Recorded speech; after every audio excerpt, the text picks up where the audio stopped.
Rahman. Saya Cecilia Wenggorapa. Pada hari ini, kami akan mempraktikkan cara mengajar dengan mengambil materi yaitu tentang pendalaman Injil dalam Alkitab. Nah, di sini kami mengambil teori belajar yaitu teori belajar kognitif, model pembelajaran yaitu problem-based learning. Kemudian pendekatannya yaitu konstruktivisme, metode pembelajaran yaitu metode ceramah, metode diskusi, dan game. Kemudian media pembelajaran yang kami gunakan yaitu Alkitab, media sekoratif, dan buku tentang isi materi yang kami jelaskan. Selamat menyaksikan!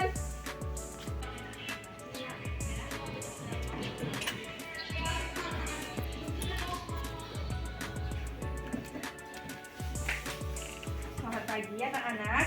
Selamat pagi, Ibu.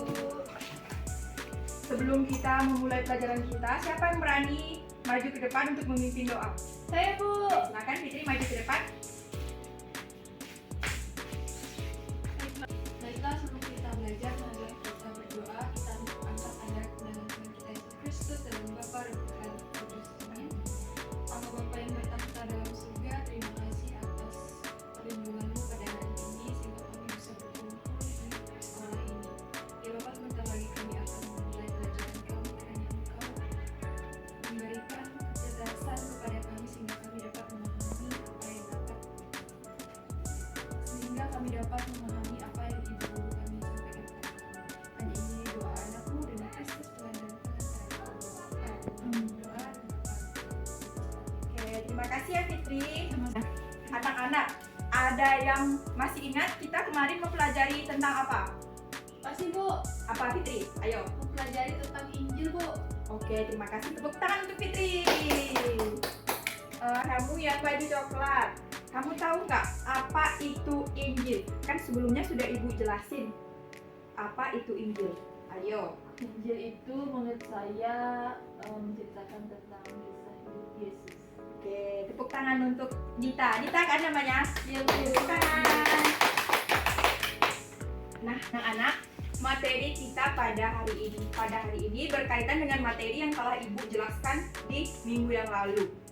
Nah, kita hari ini akan mempelajari tentang apa saja Injil yang terdapat dalam kitab suci. Ada yang tahu?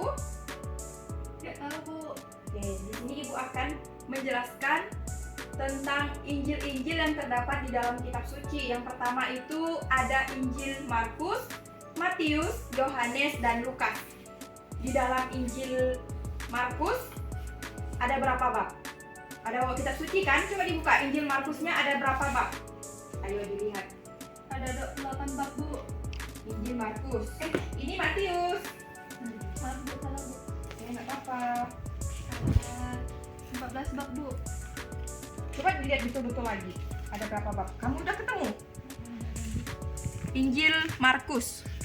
14 Bu. Oke. 16 Bu. Ya, benar. Tepuk tangan untuk Fitri. Di dalam Injil Markus itu terdapat 16 bab. Kemudian di dalam Injil Matius ada berapa bab? 28 bab Bu. Oke, benar. Di Injil Matius itu terdapat 28 bab. Kamu coba buka di Injil Lukas. Ada berapa bab?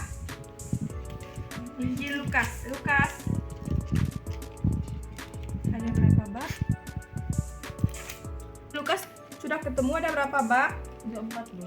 Ya, ada 24 bab. Kemudian di Injil Yohanes ada berapa bab? Coba lihat baik-baik. 21 bab Bu. Di Injil Yohanes, ya benar 21 bab. Kamu udah ketemu? Enggak ada Bu. Injil Yohanes. Lambat nih. Nah, ini ada 21 bab. Coba jelasin lagi, ada berapa bab di masing-masing Injil itu? Markus ada Berapa bab? 16 bab. Ya, benar. Matius ada 28 bab. Ya, kamu stop dulu ini. Kamu di dalam Injil Lukas tadi ada berapa bab? 1. Bagaimana? Di Injil Lukas terdapat 24 bab. Kalau yang di Injil Yohanes 21. ya benar. Jadi, anak-anak, di dalam Perjanjian Baru itu terdapat 4 Injil. Yang pertama Injil Markus, kedua Injil Lukas, Injil Matius dan Injil Yohanes. Tadi sudah melihat kan ada berapa bab dari masing-masing Injil tersebut? Oke, kita lanjut ke materi yang berikutnya. Anak kita akan mempelajari tentang beberapa mukjizat yang dilakukan oleh Yesus. Sebelumnya ada yang sudah pernah membaca di Alkitab apa saja mukjizat yang dilakukan oleh Yesus? Menyembuhkan orang sakit, Ya, bisa. Apalagi? menyembuhkan orang buta, orang Benar. sakit kusta. Bisa jangan. Kamu? Nggak tahu, Bu. Tidak tahu. Oke. Di sini Ibu akan menjelaskan beberapa mukjizat yang dilakukan oleh Yesus. Pertama itu mukjizat yang dilakukan Yesus seperti yang disebutkan teman kamu tadi, Fitri, yaitu Yesus menyembuhkan orang yang sakit kusta. Coba kalian buka di Matius bab 8 ayat 1 sampai 4. Di Matius bab 8 Ya. ayat 1 sampai 4. Coba Dita kamu baca. Setelah Yesus turun dari bukit, orang banyak berbondong-bondong mengikuti dia. Maka datanglah seorang yang sakit kusta kepadanya, lalu sujud menyembah dia dan berkata, "Tuan, jika Tuan mau, Tuan dapat mentahirkan aku." Lalu Yesus mengulurkan tangannya menjamah orang itu dan berkata, "Aku mau, jadilah engkau tahir."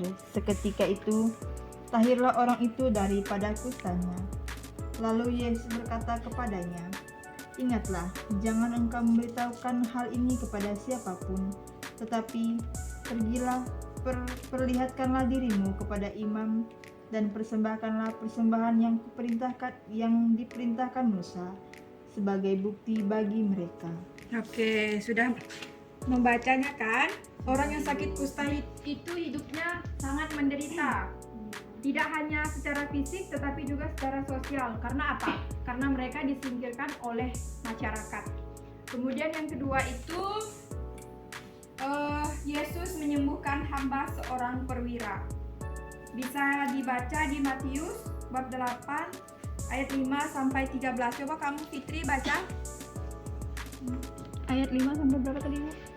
sampai 13. Ketika Yesus masuk ke Kapernaum, datanglah seorang perwira mendapatkan dia dan memohon kepadanya, "Tuan, hambaku terbaring di rumah karena sakit lumpuh dan ia sangat menderita." Yesus berkata kepadanya, "Aku akan datang menyembuhnya." Tetapi jawab perwira itu kepadanya, "Tuan, aku tidak lawan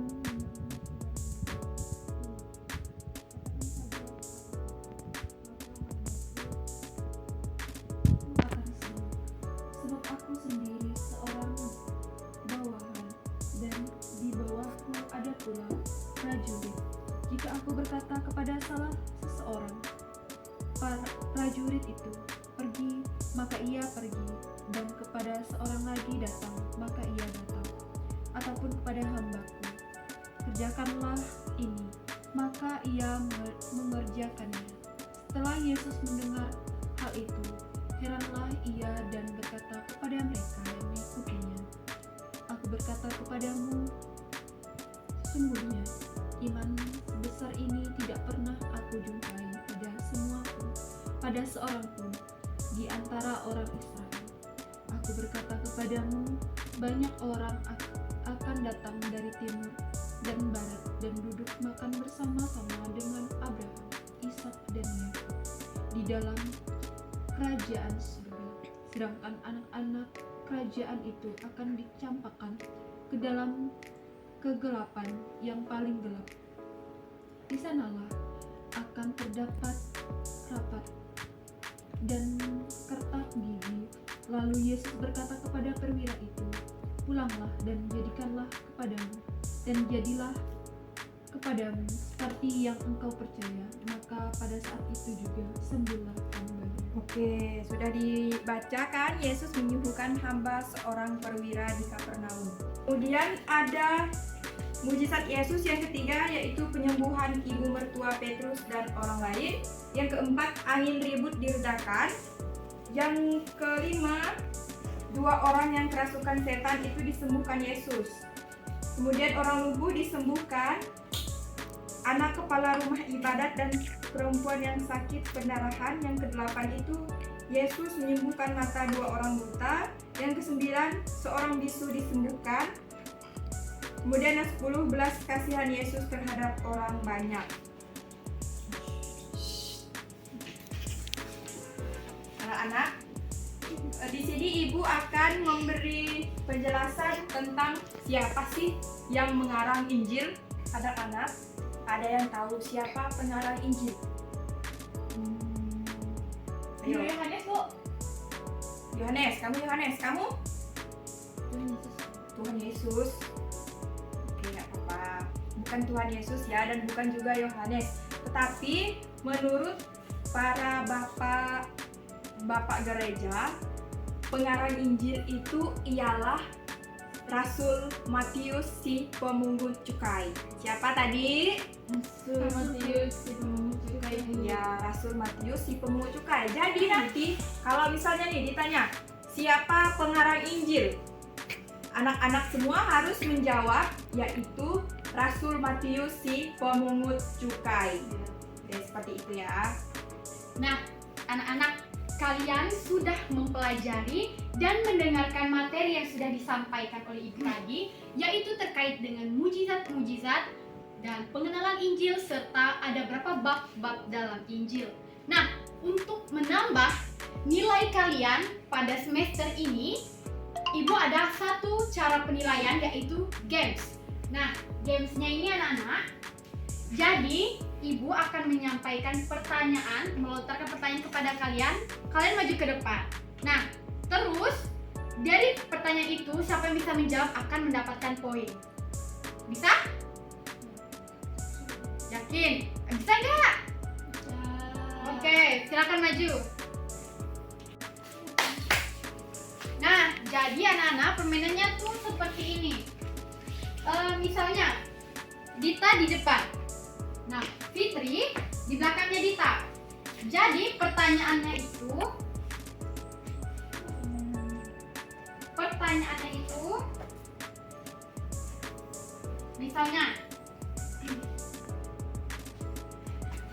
misalnya ya, pertanyaannya itu Ibu memberikan pernyataan tentang suatu fakta tentang materi yang telah disampaikan oleh Ibu tadi. Terus kalian harus menjawab benar atau salah dengan misalnya jawabannya benar itu ke kanan. Ibu menyampaikan benar itu ke kanan. Nah, kalau salah kalian loncat ke kiri. Seperti itu, mengerti? Mengerti, Bu. Oke, kita coba ya, kita tes. Ini masih percobaan ya. Nah, dalam poin ini, dalam games ini, poinnya Ibu beri 30%. Nah, Yudas Iskariot merupakan orang yang mengkhianati Yesus. Benar atau salah? Salah. Benar. Iya, salah. Ya, yang benar adalah Fitri, teman. Iya. Nah, jadi gitu permainan sudah mengerti? Oke, langsung saja. Simak baik-baik pertanyaan yang Ibu sampaikan. Ibu. Injil Markus memiliki 28 bab. Benar atau salah?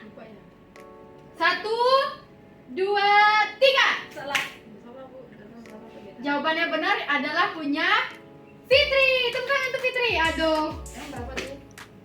Nah, kita lanjut ke pertanyaan kedua. Berarti nilai Fitri terdapat 30. Oke. Selanjutnya.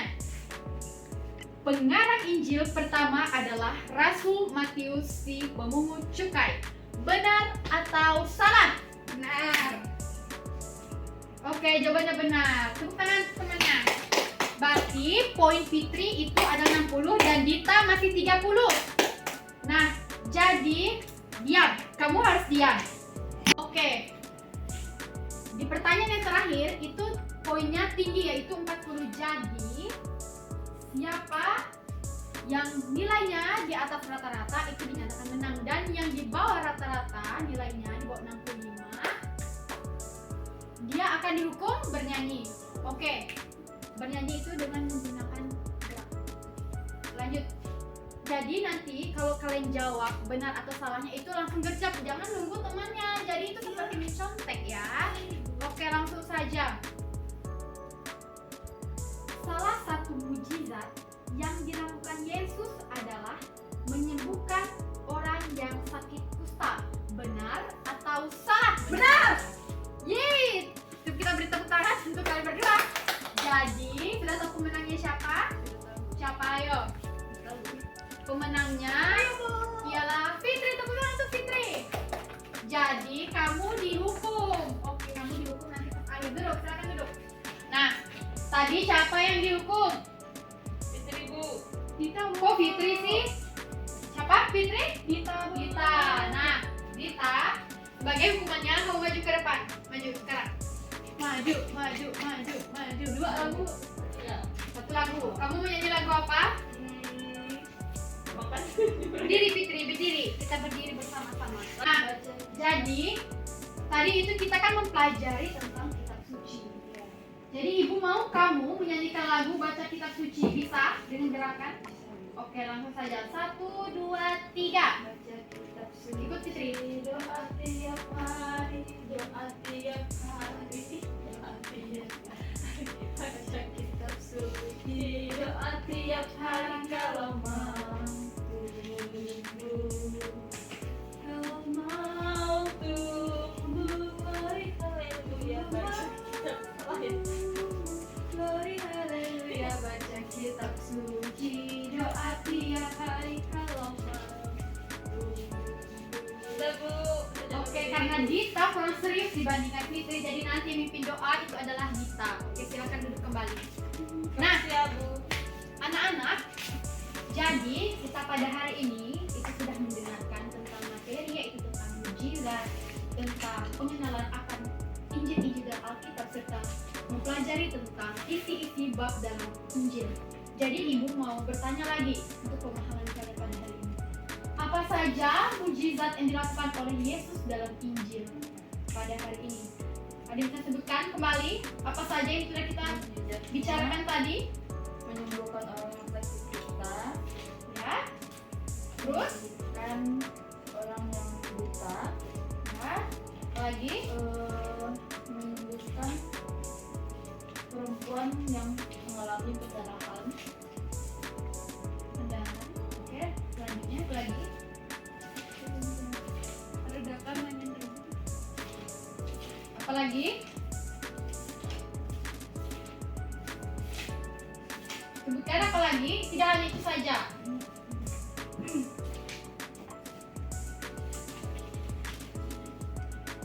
Nah, bagaimana Fitri? Bisa jawab?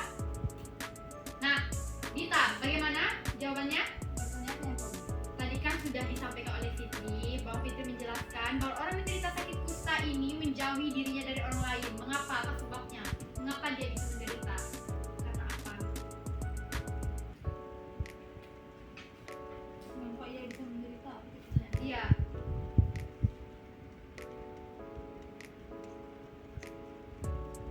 Tidak ada yang tahu? Tidak ada yang tahu Bu. Nah, jadi anak-anak, orang yang sakit kusta ini tidak hanya kita lihat dalam bentuk fisik saja, tapi juga secara sosial karena disingkirkan dari masyarakat. Apa sih sakit kusta itu kalau kalian tahu? Sakit kusta itu seperti benjolan, Oke. yang bisa dilihat mungkin di perut, Oke. tumbuh di Fitri, perut. kusta itu seperti apa menurut Fitri? Sama itu penyebabnya karena bisa jadi karena lambat air. Oke. Nah, jadi anak-anak, mereka yang terkena sakit kusta itu dianggap sebagai pendosa. Mengapa bisa demikian? Karena mereka yang menderita sakit kusta itu karena telah melakukan perbuatan-perbuatan zina, sehingga mereka yang dianggap menderita sakit kusta itu dianggap sebagai seorang pendosa. Jadi mereka yang mendapatkan sakit kusta ini mereka dihukum oleh Allah dan tidak boleh tinggal di kampung. Oke, baik anak-anak, mungkin kalian sudah paham ya apa yang ibu sampaikan dari tadi hingga sekarang. Jadi minggu depan ibu mau kalian mempraktikannya langsung ke depan, berdiskusi dengan teman-temannya untuk mempelajari tentang hal ini lagi. Jadi kalian di rumah pelajari lagi ya materi-materi mukjizat-mukjizat ini dan materi tentang Injil-Injil yang telah disampaikan. Gimana? Yang tidak bisa menjawab akan kena hukuman. Oke. Nah, sebelum kita pulang, kita berdoa. Dita, silakan maju karena kamu tadi tidak serius dalam gerak dan lagu. Silakan. Nah, langsung. Mari kita mengucapkan Tuhan kita Yesus Kristus. Menemukan kita dan Yesus. Tuhan Yesus, terima kasih atas berkat-Mu dari pagi hingga siang hari ini. Kami telah mempelajari mata pelajaran kami yang telah Ibu Guru kami sampaikan. Semoga pelajaran yang telah Ibu Guru kami sampaikan bisa kami mengerti dan kami pahami serta kami terapkan dalam kehidupan kami sehari-hari. Sebentar lagi kami akan pulang ke rumah kami masing-masing. Biarlah kiranya Engkau sertai kami dan beri kami dalam perjalanan sehingga kami semua bersama kami dan keadaan sehat bersama. Semua hal ini kami serahkan ke dalam tangan-Mu dan kami mengenalkan Yesus Kristus hanya kami kuasa yang atas segala masa.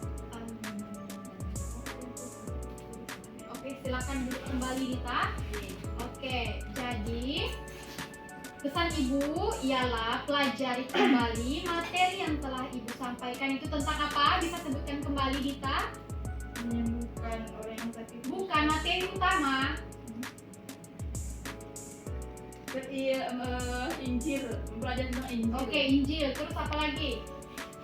Pelajari tentang mukjizat-mukjizat. Oke, apa lagi tentang bab-bab di dalam Kita Injil. Oke, baik. Demikian materi dan pembelajaran kita pada hari ini. Ibu ucapkan terima kasih dan silakan pulang. Pulang. Kamu itu. Terima kasih, Bu. Oke, sama-sama. Hati-hati langsung pulang ke rumah ya.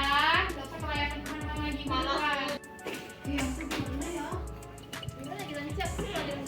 Sekian praktik cara mengajar dari kelompok kami. Kami ucapkan Sekian dan terima kasih.